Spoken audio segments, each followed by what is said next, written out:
Le camp ouvre au printemps 1939 pour enfermer des réfugiés républicains vaincus de la guerre d'Espagne, civils, combattants, volontaires des brigades internationales.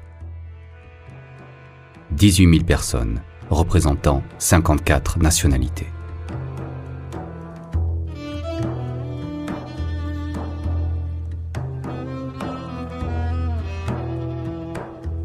La promiscuité, l'hygiène rudimentaire, l'absence d'eau courante, la mauvaise qualité alimentaire amènent rapidement des problèmes sanitaires.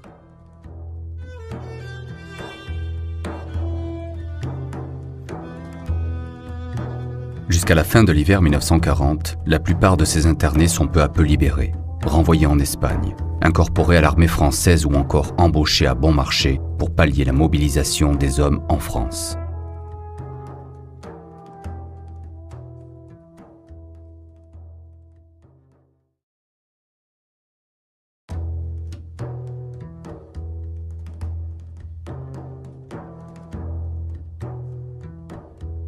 À partir de 1940, des prisonniers politiques sont internés, pacifistes, communistes, syndicalistes.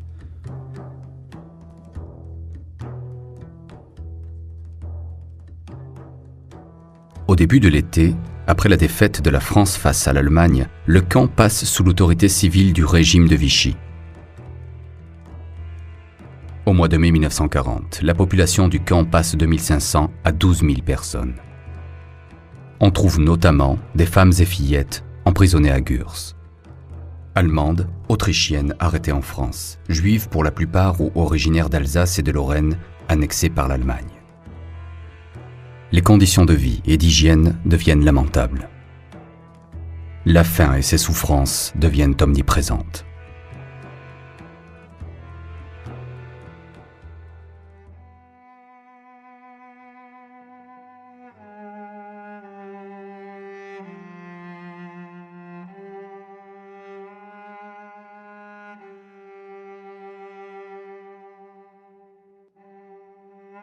Automne 1940. Plus de 6500 juifs allemands sont déportés à Gurs par l'autorité nazie. Hommes, femmes, enfants, de tous âges. Les conditions d'hygiène, abominables, favorisent les épidémies. La faim fait des ravages, le froid, l'humidité également.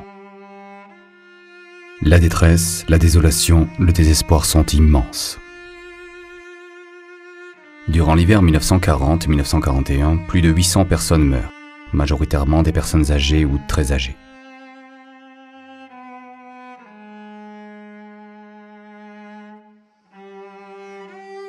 Une partie des personnes internées est peu à peu transférée vers d'autres camps en France.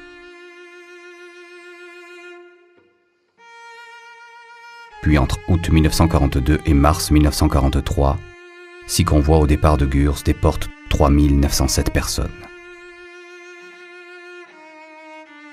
La destination finale est Auschwitz-Birkenau.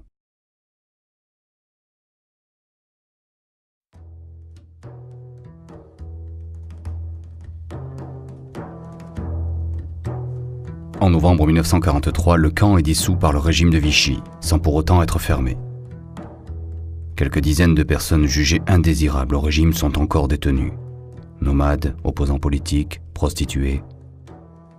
En août 1944, à la libération du Béarn, tous les internés sont libérés. Puis on emprisonne encore au camp plus de 3000 personnes, des soldats allemands, des petits collaborateurs, des guérilleros espagnols antifranquistes. Le 31 décembre 1945, le camp est définitivement fermé. 60 000 personnes y ont été enfermées entre 1939 et 1944, 3 000 par la suite. 1073 y sont mortes.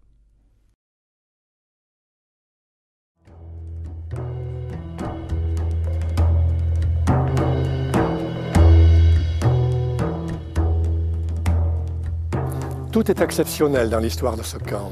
Ce camp apparaît un peu comme un camp de la démesure. D'abord par sa superficie, 80 hectares, c'est immense, 150 terrains de foot. Ensuite par sa durée, 6 ans et demi. Aucun camp en France n'a une durée aussi longue. Ensuite, par le nombre de personnes qui ont été enfermées, plus de 60 000 personnes.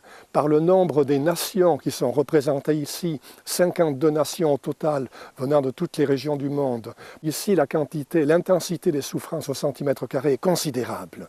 Mais également par les quelques 4 000 personnes qui ont été déportées, envoyées vers Drancy, envoyées vers Auschwitz-Birkenau pour être exterminées, qui sont parties de ce lieu, de cet endroit-là. Donc on peut comprendre, avec ce côté démesuré, exceptionnel, qu'après la guerre, en 1945, on ait souhaité oublier ce camp. Qu'on ait souhaité en quelque sorte donc couler une dalle de béton sur l'histoire de ce camp. Et la forêt qui se trouve ici symbolise cette volonté d'oubli. Il a fallu attendre 1962-63 pour que le cimetière soit renouvelé, soit reconstitué, c'est ce qu'il est devenu aujourd'hui. Et surtout, il a fallu attendre les années 80 pour qu'avec l'amicale du camp de Gurs, la mémoire de ce camp ressurgisse petit à petit.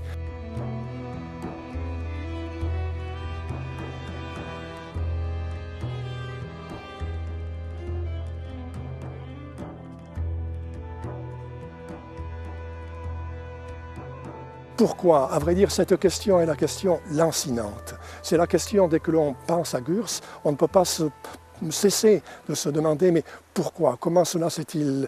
Quelles raisons objectives? On peut trouver des raisons simples, des raisons, conjoncturelles, mais on ne trouve pas de véritables raisons de fond. Et je crois que ça, c'est une source perpétuelle de réflexion. Cette réflexion, c'est une réflexion qui demande de la lucidité, peut-être une part de courage, car nous savons bien que notre histoire n'est pas composée que de belles pages, il y a aussi une partie sombre. Et il est important que l'on réfléchisse, il est important que l'on ne l'oublie pas, il est important que, de ce point de vue, on ait toujours cette considération pour ce qui s'est passé, car on ne construit rien sur le non-dit, sur l'oubli, sur l'indifférence. Voilà ce qui se passe lorsque l'on oublie les fondements de la dignité humaine. Voilà ce qui se passe. On risque de glisser progressivement vers l'absence de démocratie, vers l'absence de liberté, vers l'absence des droits de l'homme. C'est ça le vrai problème de Gurs. C'est ça la première réflexion à faire, une réflexion sur nous et sur les droits de l'homme en général.